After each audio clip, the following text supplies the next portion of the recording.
যেটা বলে নিচ্ছি যে বাস্তববাদী দৃষ্টি দিয়ে দেখলে এই ঘটনাটি কখনো যুক্তিযুক্ত নয়, কিন্তু আমরা দেখেছি যে অ্যাপস্টাইনের মতো, অ্যাপস্টাইন তো একজন ব্যক্তি যার বিষয়গুলো আমরা জানতে পেরেছি যে কিভাবে মার্কিন নীতি নির্ধারকদেরকে, মার্কিন আম, রাষ্ট্রপতি, পররাষ্ট্রমন্ত্রী থেকে শুরু করে প্রতিরক্ষা মন্ত্রী পর্যন্ত কিভাবে তাদেরকে দখলদার দেশটি নিজ আয়ত্তে এনে ব্ল্যাকমেল করে থাকে। কাজে এই যুদ্ধের পেছনে আপনার প্রশ্নের কোনো যুক্তিযুক্ত উত্তর নেই। একটি উদাহরণের মাধ্যমে আমি আমাদের দর্শক শ্রোতাদেরকে বোঝার জন্য এই উদাহরণটি ব্যবহার করেছি যে দেখুন, এখানে মার্কিন যুক্তরাষ্ট্র, যেখানে রাষ্ট্রপতি ট্রাম্প বারবার বলছে যে আমার জন্য আমেরিকা সবচেয়ে গুরুত্বপূর্ণ, অন্য কোনো দেশ আমার জন্য গুরুত্বপূর্ণ না, অথচ মার্কিন যুক্তরাষ্ট্র নিজের অর্থনীতিকে বিসর্জন দিয়ে, নিজের কূটনৈতিক ভাবমূর্তিকে বিসর্জন দিয়ে একটি আলোচনা চলাকালীন রাষ্ট্রকে আপনি কখনোই আক্রমণ করতে পারেন না। এটি কোনো কূটনৈতিক শিষ্টাচারের ভেতরে পড়ে না। কিন্তু এই কূটনৈতিক যে তার যে রেপুটেশন রয়েছে, এটিকে বলিদান দিয়ে তিনি কি করলেন? ইসরায়েলের চাপের কাছে মাথা নত করলেন। এতে তার যে রাজনৈতিক যে ক্যারিয়ার রয়েছে, তার যে প্রতিশ্রুতি রয়েছে দেশের জনগণের, মার্কিন যুক্তরাষ্ট্রের ভবিষ্যৎ, আজকে দেখুন, আজকে সৌদি আরব বলুন, যারা এখানে তথাকথিত মার্কিন যুক্তরাজ্যের মিত্র রাষ্ট্র, তারা কি এই ঘটনার পরে মার্কিন যুক্তরাষ্ট্রকে আর ভরসা করতে পারবে? আপাত দৃষ্টিতে এই ঘটনা এটি প্রকাশ করে দেয় যে মার্কিন যুক্তরাষ্ট্র আসলে এই দখলদার দেশটির একটি গুন্ডা বাহিনীতে পরিণত হয়েছে, যারা এই দখলদার দেশটি, অর্থাৎ তাদের মনিব, তাদের মালিক যা বলবে তাই করবে, যখন বলবে তখনই করবে। অলিদ ভাই, একটা বিষয় খুব জরুরি হয়ে গেছে। জি। ইরান একযোগে 8টি দেশে হামলা করেছে। একদিকে দখলদার দেশ, একদিকে আমেরিকা, পাশাপাশি মধ্যপ্রাচ্যের 6টি রাষ্ট্র, সৌদি আরব, আরব আমিরাত, কাতার, কুয়েত, বাহরাইন, জর্দান, এবং এই দেশগুলোর প্রত্যেকটা ঘাঁটিতে টার্গেট করেছে, সফল অ্যাটাকও করেছে। ইরান কি একসঙ্গে 8টা দেশের সাথে লড়াই করতে চায়? ইরান আসলে কি মেসেজ দিতে চাচ্ছে? এই একটা প্রশ্ন। দ্বিতীয় প্রশ্নটা হলো, ইরানের আক্রমণ আর কদিন আগে যে লড়াইটা হলো, 12 দিনের যুদ্ধ ইরান ইসরায়েলের, এই দুটোর মধ্যে পার্থক্য কি দেখছেন? এবং ইরান কি সফলভাবে দখলদারদের বুকে কাঁপন তুলতে পারছে? আপনার কাছে কি মনে হচ্ছে? আচ্ছা, এই দুটো যুদ্ধে ইরানের কিছু কৌশলগত পার্থক্যের ব্যবহার আমরা দেখেছি। প্রথম যুদ্ধটিতে ইরান কিন্তু প্রথম দিনই মারাত্মক ধরনের আক্রমণ করেনি। ইসরায়েলের আক্রমণ তারা বেশ কিছুদিন সহ্য করেছে। প্রথম দিনে তারা কিন্তু সেই ধরনের জবাব দেয়নি। দিয়েছে খুব ধীর গতির কিছু সস্তা ড্রোন পাঠিয়েছে, সেই যেগুলো আয়রন ডোম ইসরায়েলের আকাশ সীমানার ভেতরে উড্ডয়নরত অবস্থাতে ধ্বংসপ্রাপ্ত করে ক্ষতির পরিমাণকে একেবারে মিনিমাইজ করে ফেলেছিল। কিন্তু আমরা দেখলাম 7 দিন, 1 সপ্তাহ উচ্চ গতি সম্পন্ন যে ক্ষেপণাস্ত্র। ওকে ওকে, আপনার মাঝখানে অডিওতে কোনো প্রবলেম হয়? ওকে,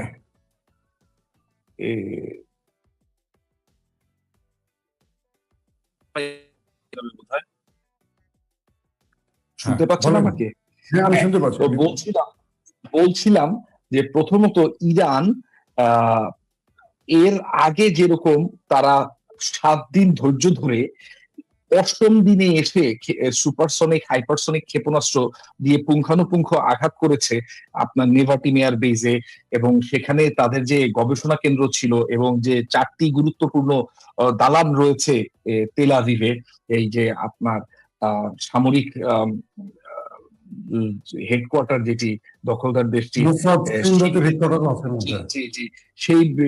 সেই স্থাপত্যগুলোকে কিন্তু ইরান আঘাত হানতে সক্ষম হয়েছে হাইপারসনিক এবং সুপারসনিক ক্ষেপণাস্ত্রের মাধ্যমে 8ম দিন থেকে। এবং আমরা দেখলাম এইটা 4 দিন কন্টিনিউ করার পরে 12তম দিন কিন্তু এই দখলদার দেশটি নিজেই মার্কিন যুক্তরাষ্ট্রকে ফোন করে বলেছে যে আমি এখন একটু চাচ্ছি, শান্তি চাচ্ছি, আমি আমি আর পারছি না, ইরানের ধরে নিতে পারছি না, তুমি যুদ্ধবিরতি চাচ্ছি। জি জি। তো এইবার কিন্তু ইরান সেই ফাঁদে পা দেয়নি যে আচ্ছা আমাকে আর একটু বেশি মারক তারপর আমি দিব। ইরান প্রথম দিনেই তাদের একেবারে গুরুত্বপূর্ণ স্থাপনাগুলোতে আঘাত হানতে সক্ষম হয়েছে। এখন বাকি যে 6টি আরব মুসলিম রাষ্ট্র রয়েছে এর মধ্যে সৌদি আরবকে একটু বাদ রাখা প্রয়োজন, কারণ সৌদি আরব প্রথম থেকেই এই এই ইরানে আক্রমণের বিষয়ে মার্কিন যুক্তরাষ্ট্রের বিরোধিতা করে আসছে তুরস্কের সাথে। এটির মুসলিম রাষ্ট্রগুলোর মধ্যে এই আক্রমণের সবচেয়ে বেশি এই আক্রমণের পক্ষে মত প্রকাশকারী বলেন কিংবা লবিকারী বলেন, সেটি হচ্ছে সংযুক্ত আরব আমিরাত।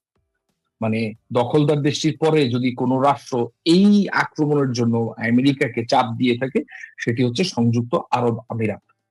সংযুক্ত আরব আমিরাতের চাপেই এবং ইসরায়েলের চাপেই মূলত এই আক্রমণটি হয়েছে। কাজে এর বাইরে যে রাষ্ট্রগুলো রয়েছে, এই রাষ্ট্রগুলোতে প্রত্যেকটি রাষ্ট্রগুলোতে আসলে সংযুক্ত আরব আমিরাত বাদে বাকি প্রত্যেকটি রাষ্ট্রগুলোতে ইরান আঘাত হেনেছে সেই রাষ্ট্রগুলোতে অবস্থিত মার্কিন সামরিক ঘাঁটিগুলোতে কিংবা মার্কিন সামরিক স্থাপনাগুলোতে। যেমন ধরুন বাহরাইনে ফিফথ ফ্লিটের হেডকোয়ার্টারে আঘাত হেনেছে।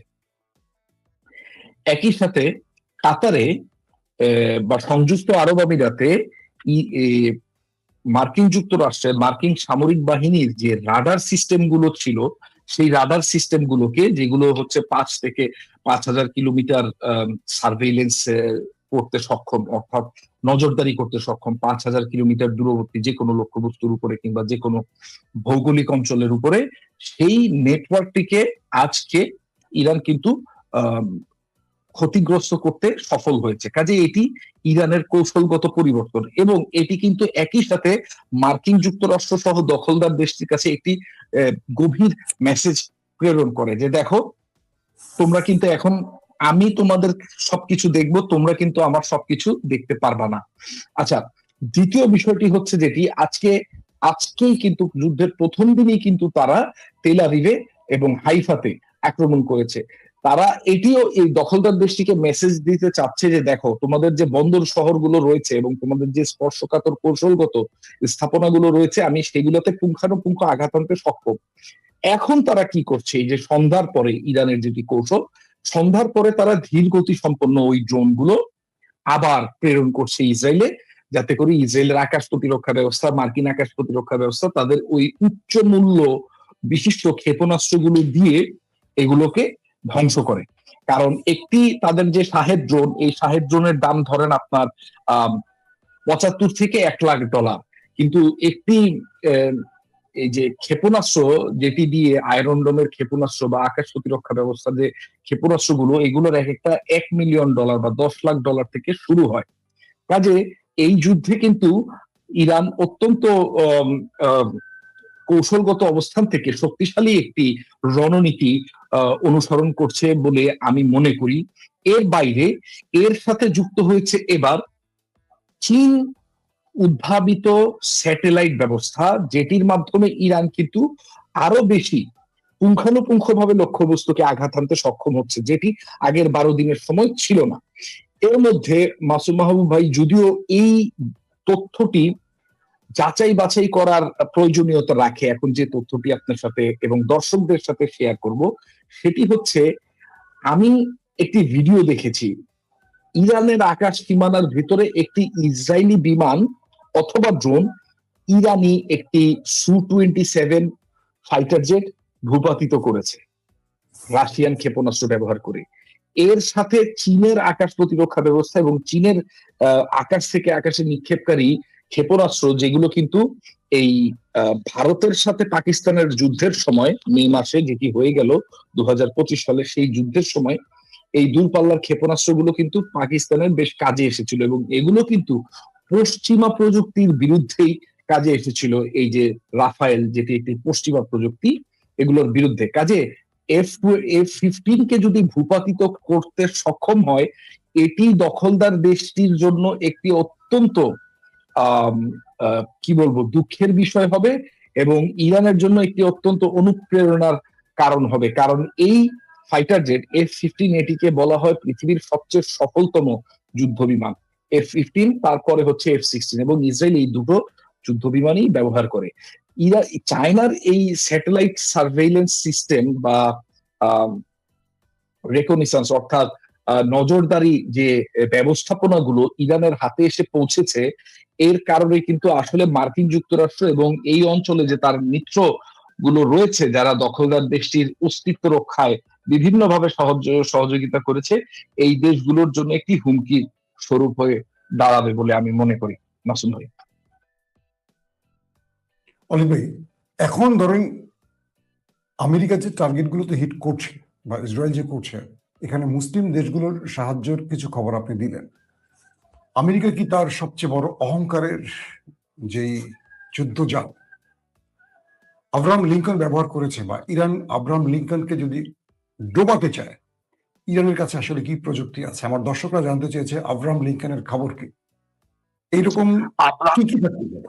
জি বলেন। ধন্যবাদ মাসুম ভাই, এবং ধন্যবাদ দর্শক শ্রোতাদেরকে। ইউএসএস আব্রাহাম লিঙ্কন এবং ইউএসএস জেরাল্ড ফোর্ড, এই দুটি বিমানবাহী রণতরী, এবং এদের সাথে রয়েছে এক একটি করে স্ট্রাইক গ্রুপ, অর্থাৎ দুটো স্ট্রাইক গ্রুপ যেমন এখানে রয়েছে, তেমনি দখলদার দেশটির বিমান ঘাঁটিতে মার্কিন যুক্তরাষ্ট্র যেই বিমানটি, যেই যুদ্ধ বিমানটি কখনো তারা ব্যবহার করেনি, F-22 র্যাপটর, এটি পৃথিবীর একেবারে কোনো কম্পিটিশন ছাড়াই এটি পৃথিবীর সবচেয়ে শক্তিশালী যুদ্ধ বিমান বলে পরিগণিত হয়। এই F-22 র্যাপটরস, F-35 এর মতো পঞ্চম প্রজন্মের যুদ্ধ বিমান সহ F-15, F-16 তারা এই অঞ্চলে ইরানকে ঘিরে ফেলেছে।